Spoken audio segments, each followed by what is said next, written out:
They are stalking us, recording my kids playing in the yard. I wouldn't wish this on my worst enemy. I tried to hold it in, I'm sorry.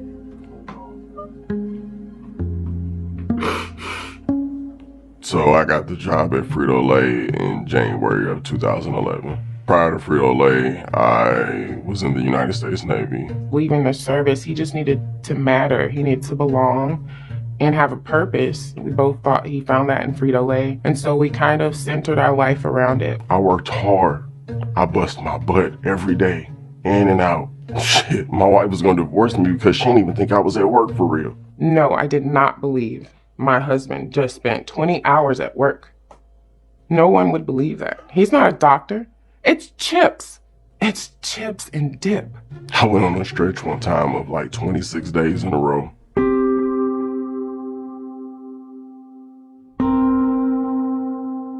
Was using a dock door. You press the button and it automatically does what it's supposed to do. I got electrocuted. I was taken to the ER, but the emergency room they took me to was 45 minutes away. We passed 4 hospitals on the way to the hospital they wanted to take me to. And the reason that is because they signed a contract with a certain hospital and a certain network. From the very next day after the accident, my husband was never the same. He was working really hard to even just get up onto the side of the bed. Usually he's like hops out of bed and he hurries up, puts his clothes on, and he shoves food down his throat and he's out the door, in 30 minutes. He was used to it. He was trained to do that in the service. When I say I was healthy as an ox, I was healthy as an ox. We just didn't have any answers. They said he should have been fine, but he wasn't. I didn't get any time off after the incident. I had to call off the next day as a sick day. I told you I was in pain. I told you it hurts when I walk.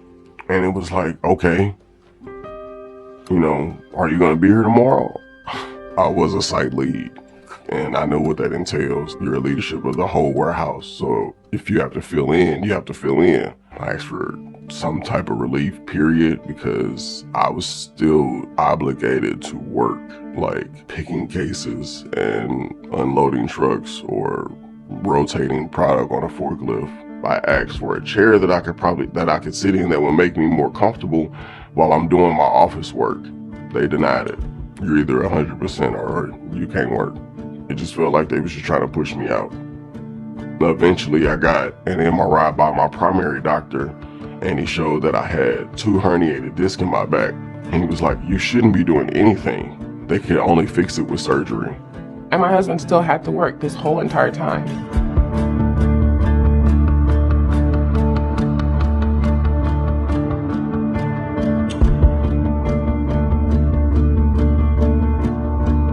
They had to remove 2 of the discs in my neck because they were bulging into my spinal cord. I wasn't getting enough fluid to my brain. If I didn't have the surgery, the doctor said any small fall or accident or something like that, and I would have been paralyzed from the neck down or dead. I still have to have surgery on my lower lumbar spine. From the moment that he couldn't work anymore and needed short-term disability, Frito Lay abandoned us. I had to file for short-term disability and then long-term disability. Got approved for long-term disability, but that was months later.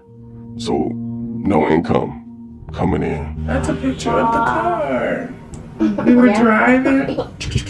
They require you to go to the doctor so many times, and the doctor has to say that you're in this condition over and over and over. But guess what? You don't have any insurance anymore through PepsiCo/Frito Lay because they cut you off. I had to pay for that out of pocket too. Didn't have the money to do that. So guess what? I borrowed money or used credit cards or whatever I could. I even took money out my kids' piggy bank.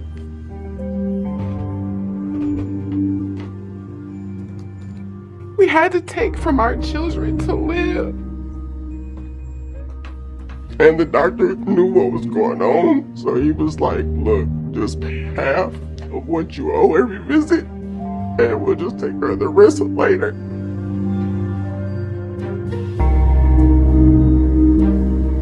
I never wanted to have a lawsuit, just not me.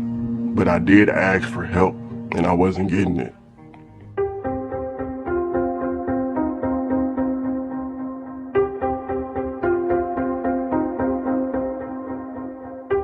Frito Lay, Pepsi, Sedgwick, whoever has people following my family. They are stalking us. Just to find something to be like, oh, he's okay.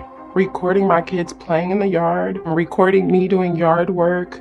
They follow me in traffic, on the highway, on streets. They follow me when I gave birth to my baby. They follow me to my daughter's school. I took my daughter out of school and decided to homeschool because I don't know if we're safe. I don't know how many people they've given our address and name and information to just to prove my husband wrong. They've done it for years. Why are you fighting so hard to say that I'm not hurt instead of just look at the paperwork, look at the medical stuff, look at everything I've been through? You would think that I'm a bad employee the way that everything has went. I've never done anything wrong to this company or even with this company. I have numerous awards to show that I'm not a person that you just throw away. I knew the sales side, I knew the operation side. I mean, hell, you could have just let me be a lead and just manage instead of physically working.